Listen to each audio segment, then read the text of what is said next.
I had been lounging in the living room, idly scrolling through the family tablet, when my eyes caught something odd. The small notifications in the corner blinked rapidly, almost like the device itself was panicking. Photos were syncing. At first, I didn't think much of it. It was probably just the usual automatic backup. But then the images began to take form. And my stomach dropped. There he was. Sang-Hoon. My Sang-Hoon. Smiling, holding someone close, intimately close. And the woman? Kim So-young. The same So-young whose name I had casually overheard him mention in passing at a business dinner. The messages that accompanied the photos glowed on the screen. I'll be home late. Jia thinks I'm at a seminar. Time slowed. I couldn't breathe.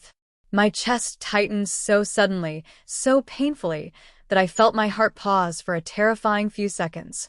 The tablet slipped from my hands, clattering to the floor. No, no, no, I whispered, barely recognizing my own voice. Tears blurred my vision as images continued to load. Each one a dagger. Each one a proof I couldn't unsee. The realization struck me with such force that my body shook, my vision tunneled, and the panic threatened to swallow me whole. Sang-Hoon's voice echoed in my mind, warm and gentle ally. Every touch, every kiss I thought was genuine now revealed its hollow deceit. And worse, he had planned this carefully. I pressed my palms to my face, trying to steady my trembling, but the betrayal burned through me, igniting a fire I hadn't known existed. How could he? I whispered to myself, voice shaking, almost a growl now. He's disgusting. Then a thought struck me. I'm not staying a victim. The images, the betrayal, the lies, they wouldn't define me. Not anymore. I wouldn't collapse and let him destroy what I had built in my heart. I grabbed my phone and called the only person who might help me navigate the storm, someone who despised So-young as much as I did, someone who had always commanded respect and held secrets I could use. Tae-Jun, I said as soon as he picked up. My voice was steady despite the tremor under the surface. It's Jia. I need your help. Now. There was a pause, and then his calm, low voice answered. Jia? What happened? I could feel the weight of the betrayal again and let my emotions spill. Sang-Hoon, he's with So-young. Right now. Photos, messages, everything synced to the tablet. I saw it. Tae-Jun, I can't. He can't get away with this. Slow down, he said, though I could sense the undercurrent of anger in his tone. You saw it. You have proof. I've always thought So-young was trouble. You did the right thing by calling me. I bit my lip, trying to stop my hands from shaking. I want him gone. I want him stripped of everything. And his little affair, it can't go unpunished. A long silence followed. Then Tae-Jun's voice came, controlled but fierce. I've always respected you, Jia. I'll help, but we need to be methodical. Every move calculated. Sang-Hoon and So-young won't see us coming. A spark of something, hope, resolve, and a dark thrill, ignited within me. Good, I said, voice hardening. Because I'm done being naive. I'm done being betrayed. And this time, I burn bridges instead of crossing them. Tae-Jun chuckled softly, almost approvingly. I like the sound of that. Let's start. As I ended the call, I felt a strange calm wash over me. The panic had subsided, replaced by something far more potent, a determination as sharp and cold as fire. Sang-Hoon had underestimated me, believed I was fragile. But the woman staring back at him from the reflection in the tablet screen was reborn, strong, focused, and ready to take everything he valued from him. And with Tae-Jun at my side, I knew that fire wouldn't just burn, it would consume. The next morning, I woke with a strange sense of clarity. The panic, the suffocating shock from the night before, had faded, replaced by a cold, burning determination. Sang-Hoon had thought he could humiliate me, cheat on me, and slip through life untouched. He was wrong. I met Tae-Jun at his office, a towering glass building that gleamed like steel in the morning sun. He greeted me with a slight nod, his usual stern expression softened just enough to hint that he understood exactly why I was here. You look composed, he said, voice low. almost teasing. I expected more tears. I smirked, adjusting the collar of my blouse. Tears don't win battles. Planning does. His eyes flicked to mine, sharp and calculating. Good. Because this will be a battle, Jia. Sang-Hoon and his sister, they won't go down quietly. I leaned over the sleek glass table between us, fingers tapping, mind racing. We need a plan. First, gather everything, messages, photos, anything that proves the affair. Then the exposure. Public. Irrefutable. And Sang-Hoon should feel the consequences. Tae-Jun nodded, impressed. You've clearly thought this through. I've always respected your mind, Jia. Even before this mess. Heat prickled at my cheeks, though I kept my composure. Flattery won't get you anywhere, Tae-Jun, I said, eyes locking with his. You help me because you want justice, not because of me. Perhaps it's a little of both, he said, a hint of a smile tugging at his lips. His gaze lingered, and I felt that strange, dangerous pull, the awareness that he'd been intrigued by me long before this moment. I shook off the thought, focusing on the task at hand. We also need leverage, I said, lowering my voice. Something that forces So-young to back down, maybe even give up her inheritance. Sang-Hoon will crumble if he realizes the consequences of his actions aren't just social, they're financial. Tae-Jun leaned back, crossing his arms. I've already thought of that. She'll be easy to pressure. But Sang-Hoon, he's arrogant, thinks he's untouchable. That's where we need finesse. A chess game, Jia. Every move precise. Every misstep from him exploited. I felt a thrill course through me. Finally, someone who matched my mind. Someone I could trust with this fire burning inside me. Then we start now, I said firmly. We gather the evidence, document every lie, every betrayal. And when the time is right, we strike. Tae-Jun's smile widened, dangerous and approving. You sound unstoppable. And I like it. I let myself relax slightly, the tension between us electric. We work together, yes, but after this, I'm not letting anyone stand in my way. Not Sang-Hoon, not So-young, not even you. He chuckled, a low, amused sound that sent a shiver down my spine. You're already standing in my way, Jia. But maybe. I don't mind. My pulse quickened, but I couldn't let it distract me. Keep your distractions in check, I warned, voice sharp. We have a war to win. And yet, he said softly, leaning closer, voice dropping, I can't help but enjoy watching the fire in your eyes. It's intoxicating. I swallowed hard, resisting the pull, letting the fire inside me dominate. Then keep enjoying it from a safe distance, Tae-Jun, I said. Because when this is over, I burn everything in my path, including anyone who underestimates me. He nodded, his gaze locked with mine, and in that moment, I realized something vital. I was no longer the naive, trusting Jia who had sat at home, waiting for explanations that never came. I was reborn, cold, focused, and relentless. And with Tae-Jun at my side, I knew this fire would consume everything that had ever tried to break me. I used to believe betrayal came with warning signs, raised voices, suspicious glances, strange silences. But the real betrayal came wrapped in digital perfection, smiling photos, glowing messages, sinking innocently to the tablet like a dagger delivered with flowers. I sat in Tae-Jun's office, scrolling through screenshots I had transferred the night before. Every image was time-stamped, every message a confession. I felt nothing now. No shaking, no tears. Only a cold stillness humming in my blood. You're too calm, Tae-Jun said, watching me. Most people break before they sharpen. I looked up. Breaking is for people who still hope the truth isn't real. His jaw tightened. I should apologize. For your sister? I asked. For not stopping her sooner. I closed the tablet and leaned back. It wouldn't have mattered. Sang-Hoon would have found someone else eventually. People like him don't change, they just change targets. He didn't argue. We spent hours organizing evidence, categorizing files, preserving metadata. My hands moved automatically while my mind replayed the words from the message I couldn't erase from memory. Jia thinks I'm at a seminar. I laughed softly. It startled even me. What's funny? He asked. I used to iron his shirts for those seminars, I said. I used to kiss him goodbye and tell him to take care of himself. I shook my head. I was so stupid. Tae-Jun stood abruptly and came to my side. You weren't stupid. You were loyal. That's not a weakness. I looked up at him. He was too close now. His voice had lost its corporate edge, replaced by something dangerously sincere.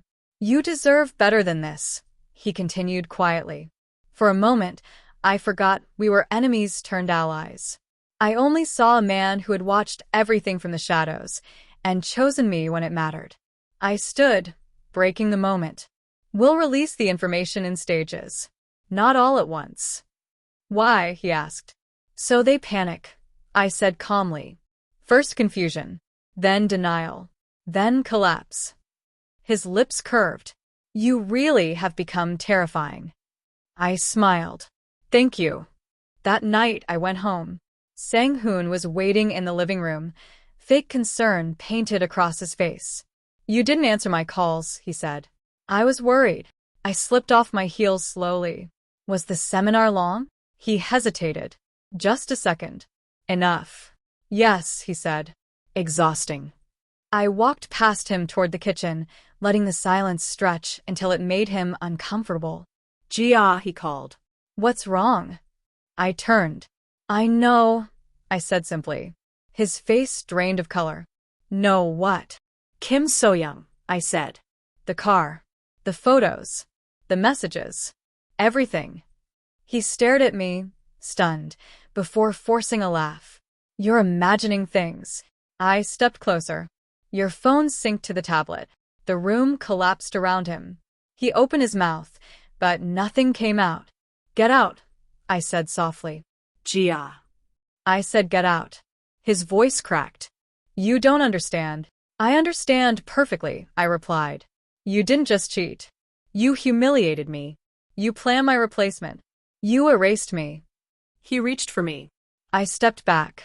Touch me, I warned, and I will destroy you faster than you can beg. For the first time since I met him, Choi Sang-Hoon looked afraid. As the door slammed behind him, I didn't cry. I stood in the quiet apartment, fire roaring in my veins, and whispered to the empty room. This is only the beginning. The first article appeared 3 days later. Not about Sang-Hoon. Not about So-young. Just a vague piece about a rising corporate figure linked to an inappropriate workplace relationship.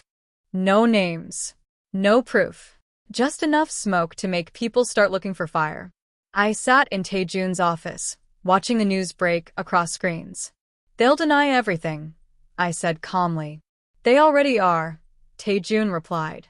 My sister just called my assistant screaming that someone is sabotaging her reputation. Good, I said. Let her scream. He studied me with something close to awe. You really feel nothing? I considered it. I felt precise. That evening Sang-Hoon tried to call me 12 times. I didn't answer. On the 13th call, I finally picked up. You've ruined me, he said hoarsely. No, I replied softly. You did that yourself. So-young is panicking, he continued. She thinks your family is behind this. Are you? I didn't even have to lie, I said. That's the best part. His breathing was shallow. Jia, please. We can fix this. You know I never meant to hurt you. I laughed this time, openly. You planned my replacement in your car. You told her I was boring. Silence. Then, I was angry. You were distant. I closed my eyes. You don't get to rewrite reality. He whispered my name. I hung up. Later that night, Tae-Jun came over. Not as the CEO. Not as the Avenger. As a man who had stayed awake worrying about me. You shouldn't be alone tonight, he said. I looked at him. Are you here because I'm broken or because you want to be? His gaze didn't waver. Both. We sat on opposite ends of the couch, the air heavy with things unsaid. I told my sister everything, he said. She denied it at first. Then she cried. Then she begged. And I asked. I told her I'd already chosen my side. My throat tightened. You chose me over your blood. I chose what's right, he replied. And I chose you. The silence shifted. It wasn't heavy anymore. It was alive. I don't trust easily anymore, I admitted. I know, he said gently. I'm not asking you to trust me. I'm asking you to watch me. I met his eyes. Then don't fail me. I won't. Outside, the city glowed, unaware that inside this quiet room, two people were standing in the ashes of betrayal, slowly building something stronger than revenge. And for the first time since the tablet lit up with those photos, I felt something other than rage. I felt hope. The morning air was crisp, but I barely noticed. My mind was focused entirely on the chessboard we had created. Every move, every photo, every message, carefully catalogued, carefully timed. Tae-Jun and I were no longer reacting.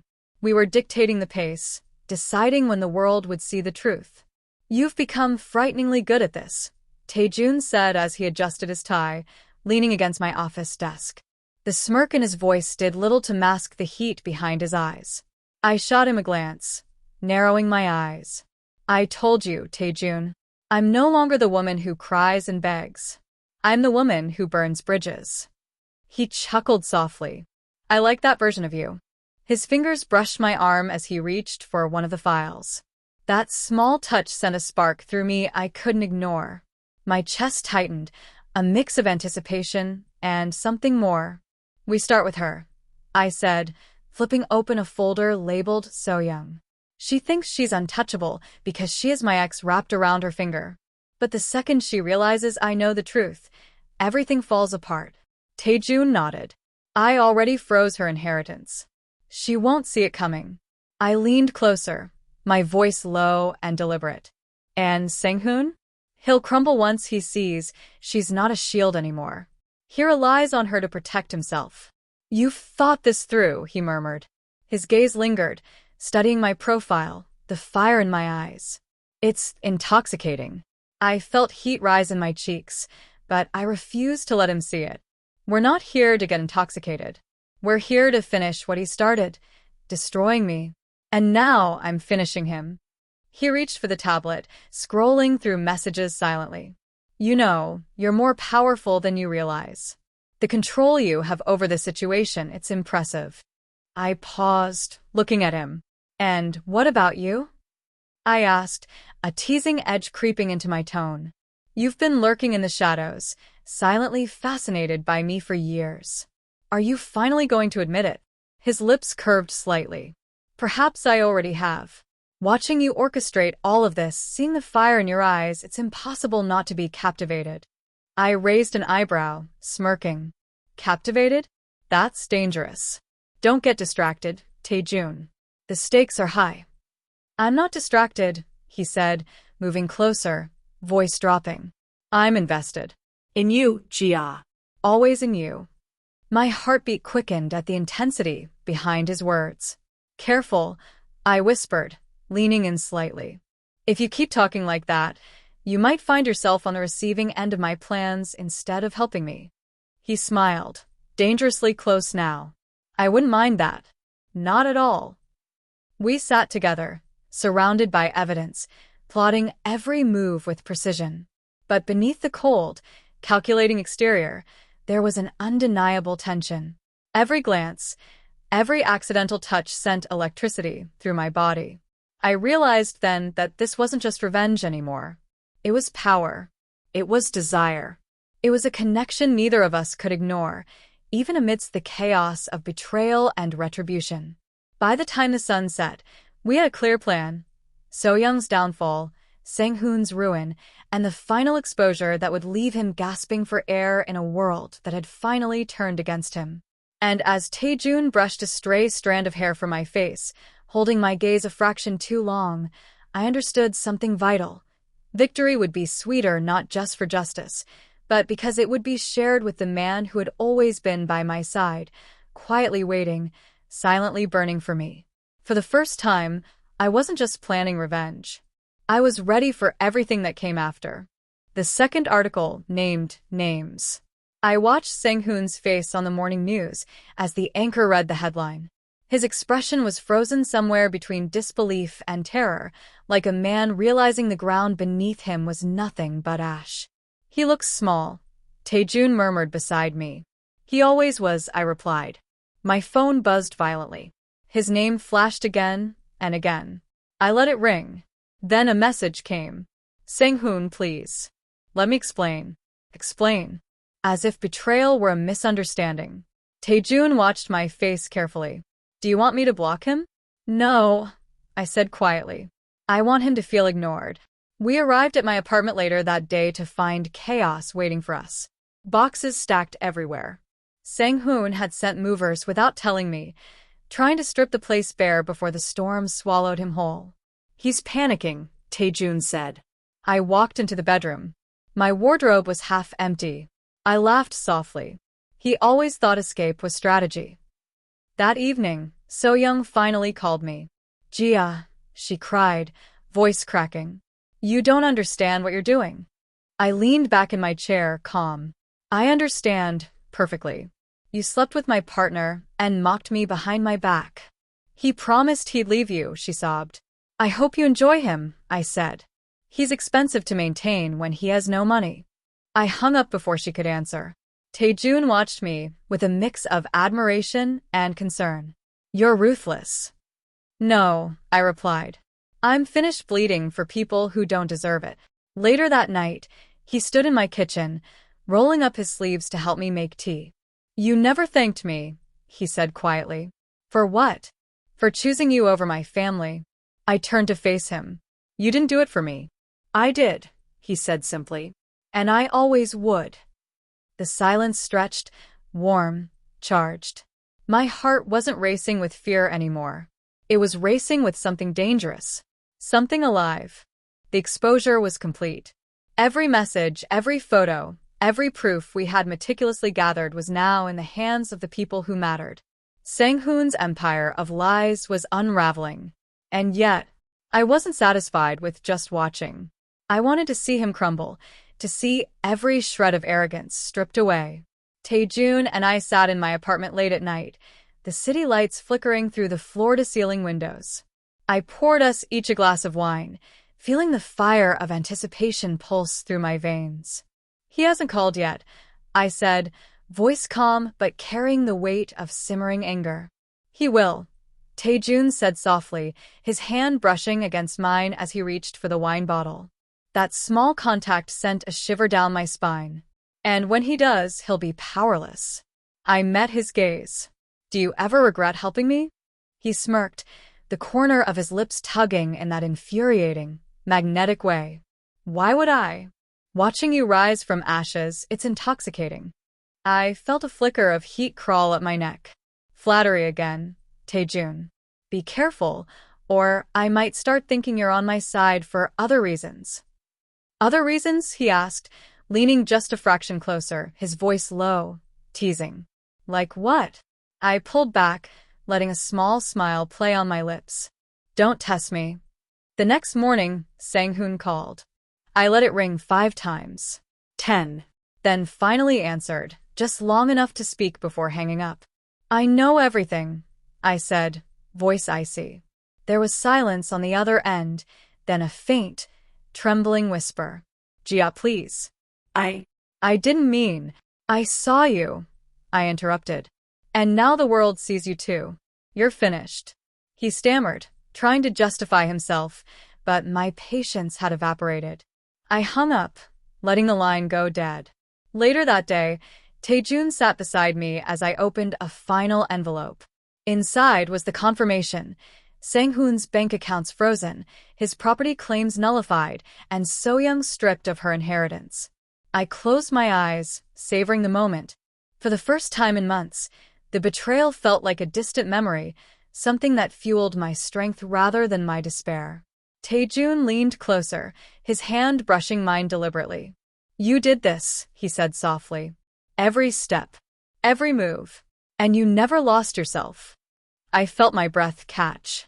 We did it together, I said, though I wasn't sure if I was referring to the plan, or the man sitting beside me. He didn't pull away. Instead, he tilted his head, eyes dark with something I couldn't name. "You're incredible, Jia. And irresistible." I swallowed, heart pounding. "You've said that before." "Yes," he admitted, voice dropping an octave. "But now I can show you why." The air between us thickened. I felt the pull, the electricity, the tension that had been building for days. My fingers grazed his, and he didn't move away. "Careful," I whispered. "We're supposed to be celebrating victory, not surrendering to it." "Victory," he said softly, leaning closer, "has never felt this sweet." I couldn't deny it. Every betrayal, every tear, every moment of pain had led to this, me standing tall, untouchable, and finally with a man who had always been by my side, ready to claim the closeness we both wanted but never admitted. As his hand found mine, I let a shiver run through me. The fire of revenge had cooled into something warmer, something far more dangerous: desire. And for the first time, I allowed myself to imagine not just victory but love. The final move had been made.